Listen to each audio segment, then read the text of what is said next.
Hello everyone, welcome to week 32. So today I'm gonna start with a small exercise, right?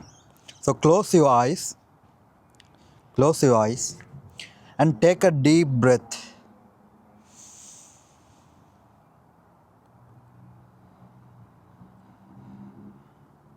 And take one more.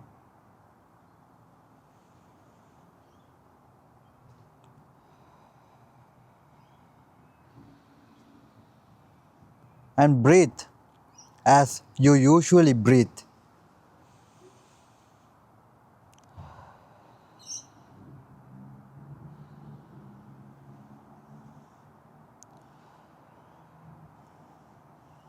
And for a moment, try to stop breathing.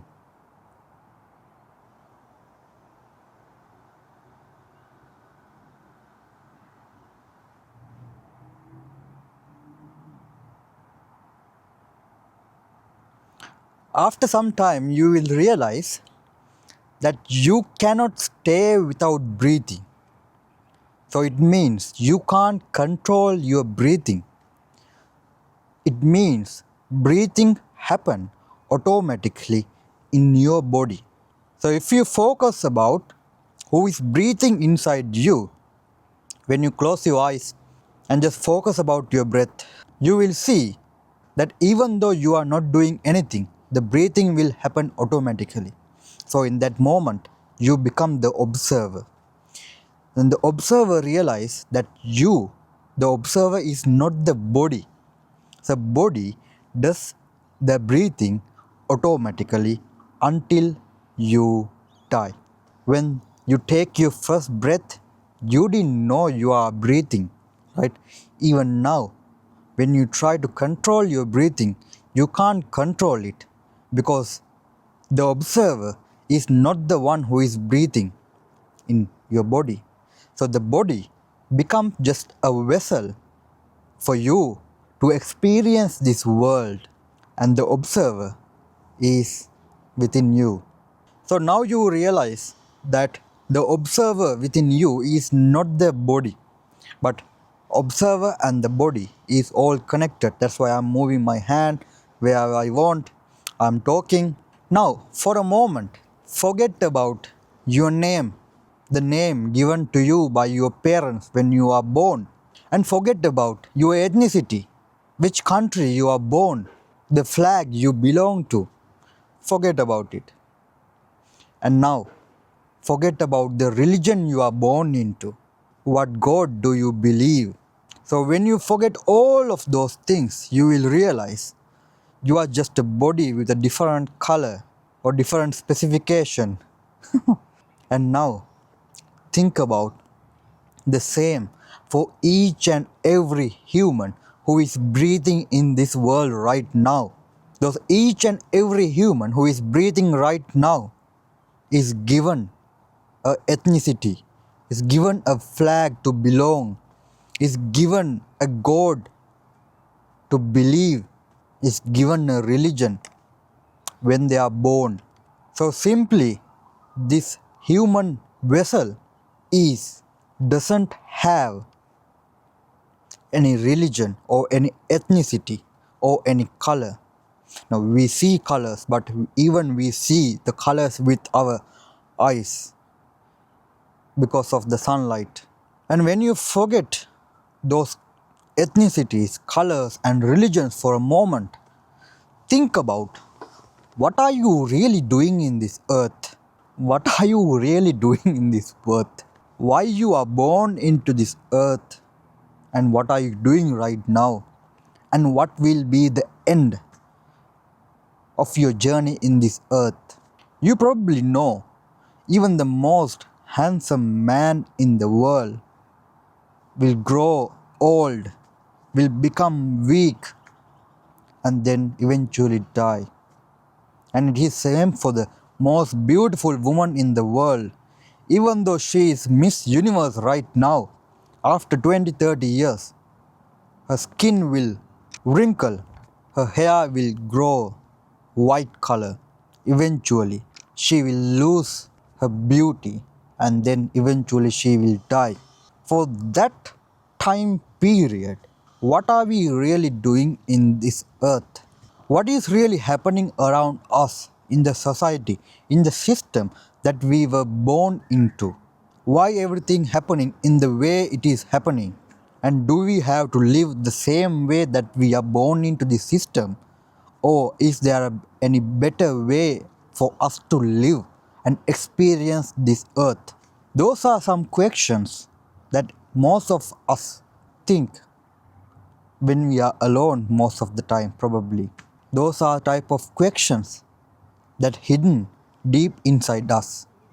But many of us don't question those publicly because we are too distracted watching our favorite football game.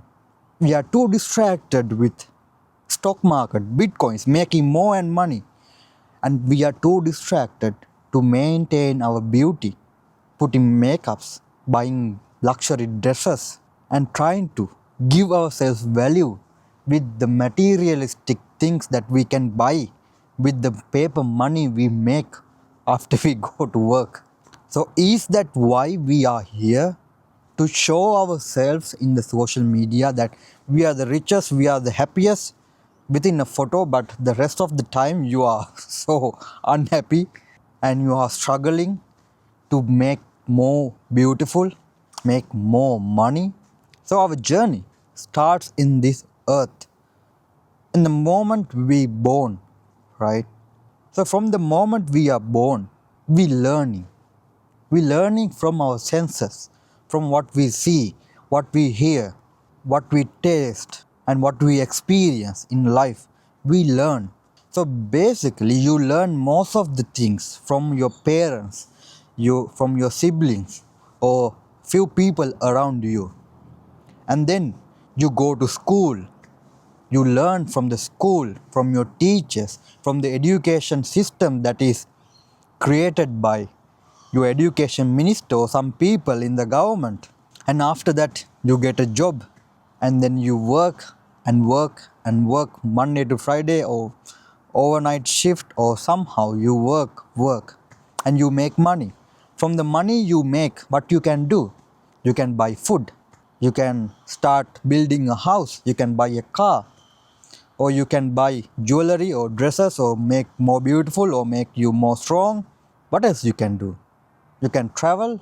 All of the things you do with the money you make, right? So money is something created by humans for us to survive, to get access to the resources we need to survive. And who created money? Did your God created money? Or did humans printed money from the printing press? And we simply know that paper money you use today is printed from the printing press. And there were humans before us who survived without these printing money as well.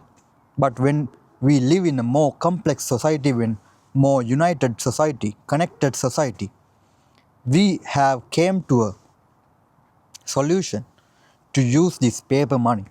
So after you making those paper money and providing your basic needs and survive in the world, then you will have children. You spend your money to make them more educated, make their life much better, create a future for your children, and then what will happen to you? Then you will die. So is that what you came here to do? Work your life, make money, build a future for your children, and then die? Is that what we got to do here? It doesn't sound right. So when the moment you're gonna die, will you think about how much money you have made, or how much you struggled to make money? Or will you remember the good things you have done to the nature, the trees, the animals, the people around you, or the bad things you have done with a bad intention, negative intention for the people around you?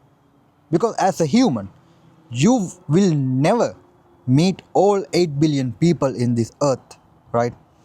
In your short lifetime on this earth, you will meet very few number of people, maximum 100,000. Even from those 100,000, you will meet really get to know maximum of 10,000 people. That is your world simply. So if you think about yourself, your world is simply what you have absorbed from your senses, and you don't know anything more than what you have absorbed from your senses. Sometimes there can be memories from your subconscious mind from your past lives. Other than that, everything you know is what you have absorbed from your senses.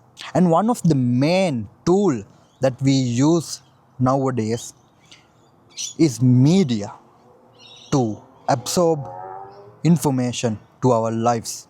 When you are growing up in the house, if there are television, you will learn from that television. You will absorb whatever goes in that television.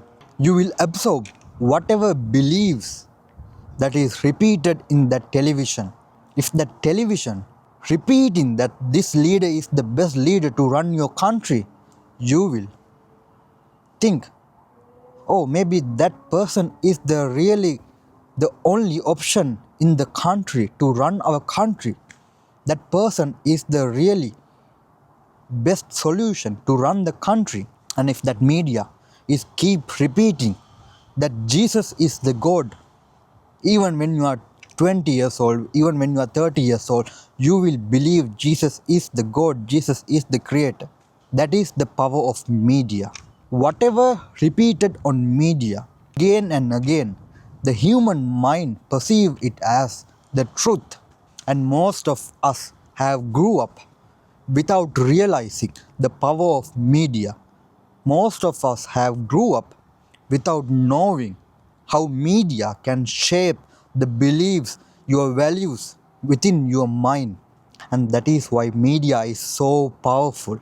And in a leadership with democracy, the system that we are currently living in, we have the power to choose leaders, right?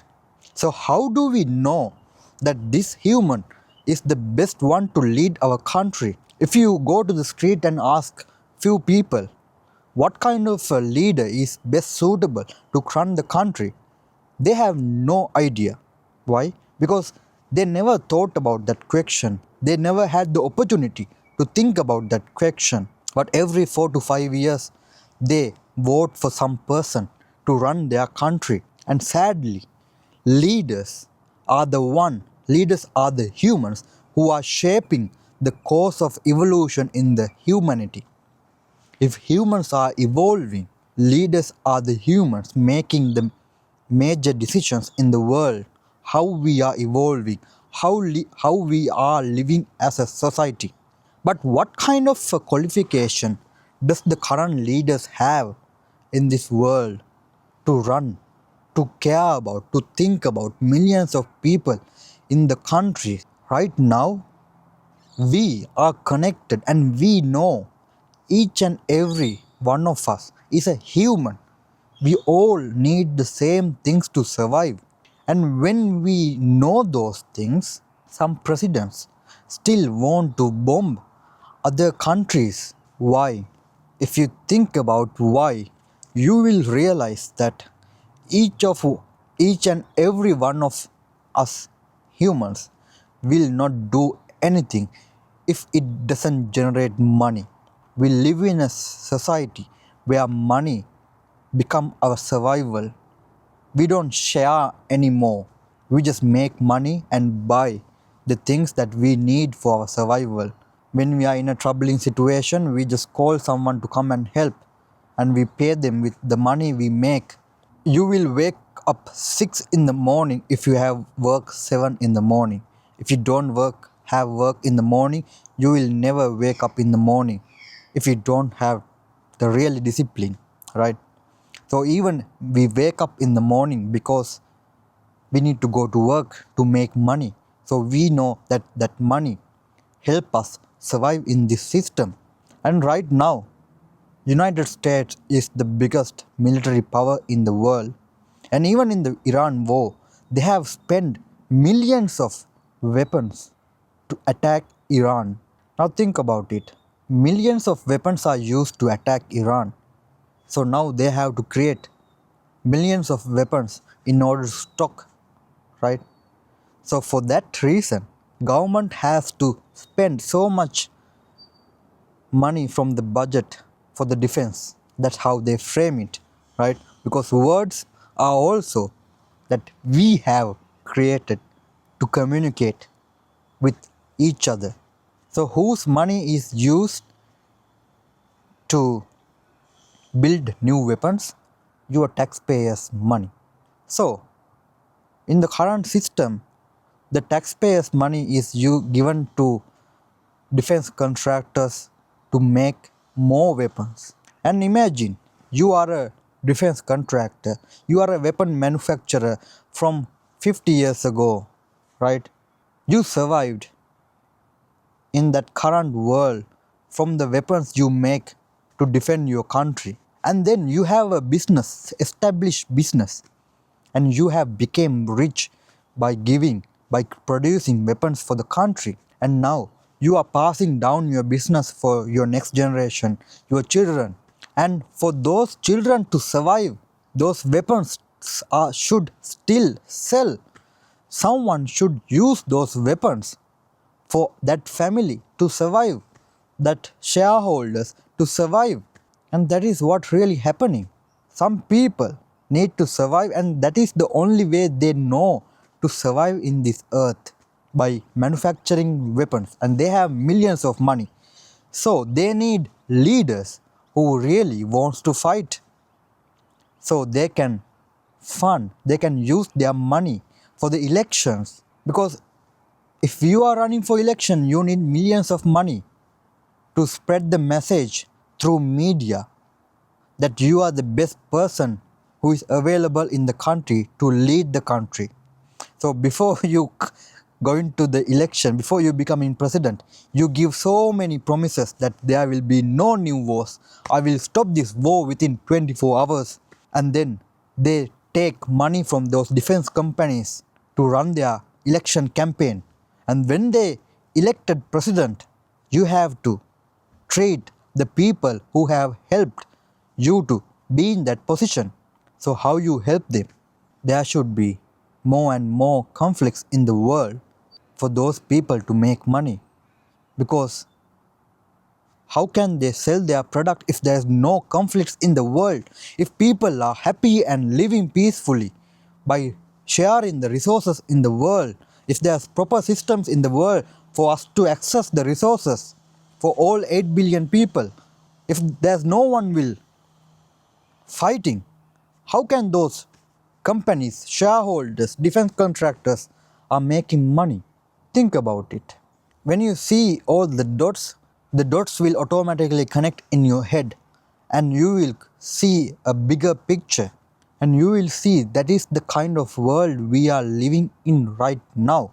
So if you don't like the way we are operating as a society, what we can do, we have to think much better way, alternative way to reduce this conflict, to find a way so that those defense contractors will still survive. Because each and every human have survival instincts, right? When they see like there will be no conflict, the people are understanding what is happening in the world, they can react more and more, and they can create easily more and more conflicts. And I will tell you the easiest way to create more conflicts. You pay for 100 Muslims, and you pay for 100 Jewish, and you brainwash them over and over again, giving them beliefs, hopes for a better future. And both parties doesn't know who is handling them, who is giving money.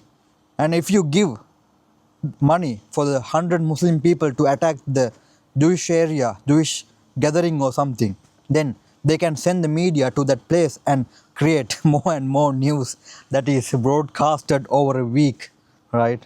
And now you pay 100 Jewish people to attack the Muslims, and then you send the media to that area and broadcast that same news again and again, and there will be more and more conflict, because the media repeat the conflict again and again in ordinary citizens' minds, and those people will take a side depending on the ethnicity or religion you are born into. And you will say, this is the good guy, this is the bad guy. And for some people to be the good guy, there should be bad guys. And that is how the narration is created within media in our current lives, current societies. And also, we elect leaders, right? Why we elect leaders? Because to think about us and create systems so we can live happily. What we need in this world to survive, we need to learn, right? And then we need food to eat and shelter to sleep. When we have those things, do we really need to fight? If this current education system is built to create workers, do you want to continue the same education system for your next generation, for your children? Because Rockefeller have famously said he don't want a nation of thinkers, he want a nation of workers. And that is the same reason most of the leaders are talking about capitalism, because those leaders are belong in the set of capitalists. Their friends who is funding them to be in that position are capitalist, and that is their way of survival. If some people say the capitalism is not good for our society, for our next generation, for the way of humans evolving, that can harm their way of survival. But humans have a mind. We can think. If we focus enough, we can think and create anything. So why not we can think and create much better systems for each and every individual, each and every vessel, human vessel to survive. If life is a game, why don't we learn the basic rules of this game? Why don't we learn how this vessel operating, how your thoughts are turned into emotions, how emotions turn into actions, and how actions have consequences? Why don't we learn those in our education system? Imagine your children learn about the process of human mind, the mechanism. They will learn to respond rather than reacting. They will learn to manage their emotions. They will learn to be more happy with whatever they do. Then your children will not need therapists to help them, because they will learn and practice the tools for them to manage themselves, their vessel. And if money is used for us to survive, why don't we learn about money, stock markets, equity, cooperation, businesses? If you get the 8 billion people, most of the people go to school, but how many people really know how money works? Most of people doesn't know how finance is working. Most of people doesn't know. So, are we electing the leaders, humans who are really care about humans, or we are electing leaders who are just humans that happen to be in that position because of their public speaking skill? So if you think about leaders, leaders are the driving force shaping the course of human evolution. If humanity evolving, so if we don't like the current system and current leaders, we have to think about what kind of leaders can do a better job. How can a human prioritize millions of people before they are prioritizing their wealth, their titles, their beliefs? Because all of those things are temporary. Beliefs are something we don't know. Your title, your wealth is temporary. You don't take it when you are gonna die. So what kind of leaders we need to guide humanity to evolve in a better direction? And then when humans are survived, when we have access to food and shelter and live safely, sleep safely, what else we can do on this earth? Are we just here to survive and die? Or we are here to much more greater purpose? If so, what is that greater purpose? But to go in the path of that greater purpose, first we need to survive. Everyone, each and every human should survive. If we can't survive, then there will be more fear, because some people will fight for their survival. But now we are more connected than ever. We understand, we have more data in the world, we can find out how much resources we have, how we can distribute, how can we manage those resources. With the current technology and the capability of human mind, we can solve those problems and move on the greater path, the greater purpose of humanity. Because whatever you do in this world, it will not last forever. Everything is changing every moment. Even your body is changing, even your cells, the atom, electron, protons are changing every moment. And even the most beautiful person will die one day. So nothing in this world stays the same. Everything will change. With the change in nature, what can be the greater purpose of humans? How can we end the circle of rebirth? Because you are just here for 80 years. How can you say that you are not born again somewhere, depend on the good things and bad things you have done in this life? The earth is millions of years old. Even if you take 1 million and divide by 100, if you think one life is 100 years, that is 10,000 lives. If you take 1 million of earth years and if you divide by 100 years of a human lifespan, you still have 10,000 lives, and energy cannot be created or destroyed. Then how can you say the energy within you will not come again in a different form, in a different vessel, based on the things, good and bad things you have done? To think about that greater purpose, to be more aware about the greater purpose, first humans need to survive.